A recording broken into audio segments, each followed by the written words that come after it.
സംസ്ഥാനത്ത് വീണ്ടും ടി ടിക്ക് നേരെ ആക്രമണം. ജനശതാബ്ദി എക്സ്പ്രസ്സിലെ ടി ടി ജെയ്സനാണ് ആക്രമിക്കപ്പെട്ടത്. ഒരു ഭിക്ഷക്കാരനാണ് ആക്രമിച്ചത്. അദ്ദേഹം മുഖത്ത് മാന്തി എന്നാണ് പറയുന്നത്. മനീഷ് മൊഗിബാൽ ആലപ്പുഴയിൽ നിന്ന് വിവരങ്ങൾ നൽകുന്നു.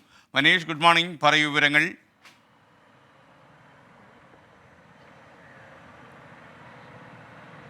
Good morning S K. ഈ യാത്ര പുറപ്പെടുന്നത് തിരുവനന്തപുരത്ത് നിന്നാണ്. തിരുവനന്തപുരം കോഴിക്കോട് ജനശതാബ്ദി എക്സ്പ്രസ് രാവിലെ 5:30 പുറപ്പെടുന്ന സമയത്ത് യാത്ര തുടങ്ങിയ സമയത്താണ് ഒരു ഭക്ഷണ വിൽപ്പനക്കാരനെ തട്ടി മാറ്റി ഒരാൾ ട്രെയിനിലേക്ക് കയറുന്നത് ശ്രദ്ധിക്കപ്പെട്ടത്. അങ്ങനെ ടി ടി ജെയ്സൺ ഇയാളോട് ടിക്കറ്റ് ചോദിച്ചു, പക്ഷേ ടിക്കറ്റ് ഇല്ലെന്ന് പറഞ്ഞു. അങ്ങനെ ഒഴിഞ്ഞു മാറിയ സമയത്ത് ഇയാൾ വീണ്ടും ടി ടിയെ തള്ളി മാറ്റി അങ്ങനെ മുഖത്തടിച്ചു. കണ്ണിന് പരിക്കേറ്റിട്ടുണ്ട്, അതായത് കൈ നഖം കൊണ്ട് കണ്ണിന് നേർക്ക് വീശി കണ്ണിന് താഴെ പരിക്കേറ്റിട്ടുണ്ട്.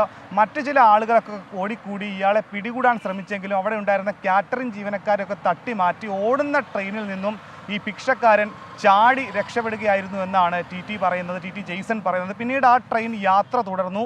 ആലപ്പുഴയിലെത്തിയ ശേഷമാണ് റെയിൽവേ പോലീസിനെ ഈ വിവരം അറിയിക്കുന്നതും. ഒപ്പം തന്നെ ആലപ്പുഴയിൽ വെച്ച് റെയിൽവേ പോലീസ് ഇവിടെ എത്തി ടി ജെയ്സൻ്റെ മൊഴിയെടുത്തു. ഈ സംഭവം കണ്ട 2 പേർ, ഒന്ന് രാജ്കുമാർ, അപർണ, അങ്ങനെ 2 പേരുടെ മൊഴിയും പോലീസ് എടുത്തിട്ടുണ്ട്.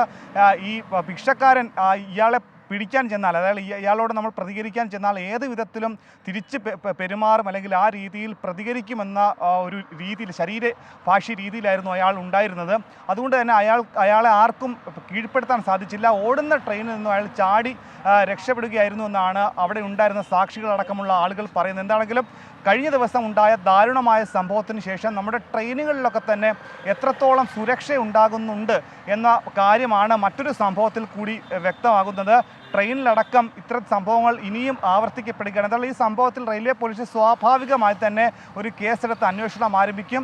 ഈ ട്രെയിനിലേക്ക് ടിക്കറ്റ് ഇല്ലാതെ കടന്നു കയറിയ ആൾ ഭിക്ഷക്കാരൻ തന്നെയാണോ, അയാൾ എവിടെ വെച്ചാണ് ഇറങ്ങിയത്, അയാളെ പിടികൂടാനുള്ള നടപടികളൊക്കെ തന്നെ ഇനി പോലീസ് സ്വാഭാവികമായി തന്നെ ആരംഭിക്കും. S K. Thank you Manish മൊഗിബാൽ. നമ്മുടെ സുരേഷ് ഹേമഗിരി ചെങ്ങന്നൂരിൽ നിന്ന് പറഞ്ഞ് ടി ടിമാർക്ക് എയർ ഗൺ ഉപയോഗിച്ച് മുട്ടിന് താഴെ വെടിവെക്കാനുള്ള അവകാശം കൊടുക്കണമെന്നാണ്. അതൊക്കെ കൊടുത്തു കഴിഞ്ഞാൽ ട്രെയിനിൽ വെടിയോടെ വെടിയായിരിക്കും. ലോകത്തെവിടെയായാലും ഏത് സമയത്തും 24 വാർത്തകളും ഓഗ്മെന്റഡ് റിയാലിറ്റി പാക്കേജുകളും എക്സ്പ്ലെയിനറുകളും വിശദമായി കാണാൻ ഞങ്ങളുടെ യൂട്യൂബ് ചാനൽ നിങ്ങൾക്ക് സബ്സ്ക്രൈബ് ചെയ്യാം.